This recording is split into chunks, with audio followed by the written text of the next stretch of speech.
സെമിയോട്ടിക്കയുടെ artificial intelligence അടിസ്ഥാനത്തിലുള്ള തെരഞ്ഞെടുപ്പ് വിശകലനത്തിലേക്ക് ഒരിക്കൽ കൂടി ഏവർക്കും ഹൃദ്യമായ സ്വാഗതം. ഇന്ന് നമ്മൾ വിശകലനം ചെയ്യുന്ന മണ്ഡലങ്ങൾ മണലൂർ, ഒല്ലൂർ. നമുക്ക് ആദ്യമായി തന്നെ മണലൂർ മണ്ഡലത്തിൽ നിന്ന് ആരംഭിക്കാം. LDF സ്ഥാനാർത്ഥി സി രവീന്ദ്രൻ, UDF സ്ഥാനാർത്ഥി TN പ്രതാപൻ, NDA സ്ഥാനാർത്ഥി KK അനീസ് കുമാർ. 2021 നിയമസഭാ തെരഞ്ഞെടുപ്പിൽ മണലൂരിൽ LDF സ്ഥാനാർത്ഥി വ്യക്തമായ ഭൂരിപക്ഷത്തോടുകൂടി ജയിച്ച മണ്ഡലമാണ്. ഏകദേശം 46.5% വോട്ട് വീതം മുരളി പി അന്ന് ഇവിടെ നേടുകയുണ്ടായി.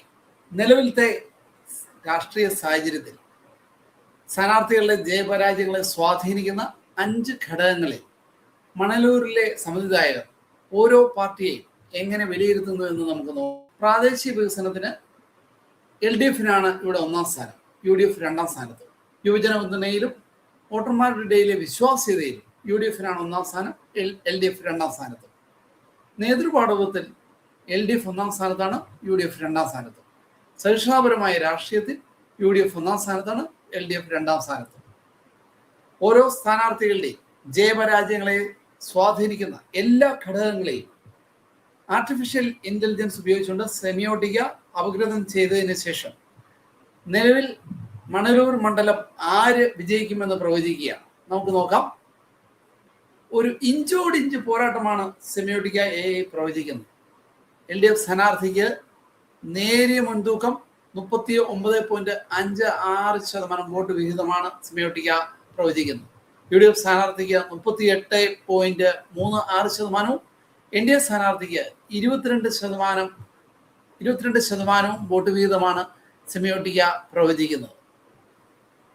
ഇനി നമുക്ക് ഒല്ലൂർ മണ്ഡലത്തിലേക്ക് നമുക്കൊന്ന് പോകാം.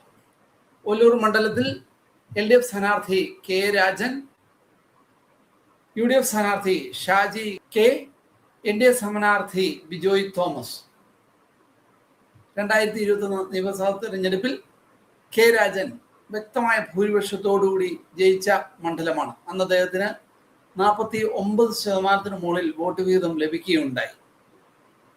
ഇപ്പോഴത്തെ രാഷ്ട്രീയ സാഹചര്യത്തിൽ സ്ഥാനാർത്ഥികളുടെ ജയപരാജയങ്ങളെ തീരുമാനിക്കുന്ന 5 ഘടകങ്ങളിൽ ഈ മണ്ഡലത്തിലെ വോട്ടർമാർ ഓരോ മുന്നണിയെയും എങ്ങനെ വിശകലനം ചെയ്യുന്നതെന്ന് നമുക്ക് നോക്കാം.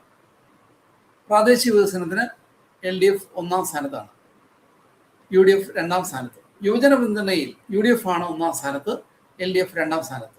വോട്ടർമാരുടെ ഇടയിലെ വിശ്വാസ്യത, നേതൃപാടവം, ഈ 2 ഘടകങ്ങളിലും LDF ആണ് 1ാം സ്ഥാനത്ത്, UDF 2ാം സ്ഥാനത്ത്. സഹിഷ്ണുതാപരമായ രാഷ്ട്രീയത്തിൽ UDF 1ാം സ്ഥാനത്താണ്, LDF 2ാം സ്ഥാനത്ത്. സ്ഥാനാർത്ഥികളുടെ ജയപരാജയങ്ങളെ തീരുമാനിക്കുന്ന ഓരോ ഘടകങ്ങളെയും ആർട്ടിഫിഷ്യൽ ഇന്റലിജൻസ് ഉപയോഗിച്ചുകൊണ്ട് സെമിയോട്ടിക്ക അപഗ്രഥിച്ചിരിക്കുകയാണ്. അതിൽ പ്രകാരം ആരാണ് ഈ മണ്ഡലം ജയിക്കുന്നതെന്ന് നമുക്ക് നോക്കാം. ഒല്ലൂരിൽ LDFന് ഒരു ഭൂരിപക്ഷമാണ് സെമിയോട്ടിക്കയെ പ്രവചിക്കുന്നത്. LDF സ്ഥാനാർത്ഥി 43.44% വോട്ട് വീതം നേടും എന്നാണ് സെമിയോട്ടിക്ക പ്രവചിക്കുന്നത്. UDF സ്ഥാനാർത്ഥിക്ക് ഏകദേശം 40% വോട്ട് വീതവും, NDA സ്ഥാനാർത്ഥിക്ക് ഏകദേശം 17% വോട്ട് വീതവുമാണ് സെമിയോട്ടിക്ക പ്രവചിക്കുന്നത്. വീണ്ടും മറ്റൊരു മണ്ഡലവുമായി നിങ്ങളുടെ അടുക്കിലേക്ക് ഞങ്ങൾ ഉടൻ എത്തുന്നതായിരിക്കും. നന്ദി, നമസ്കാരം.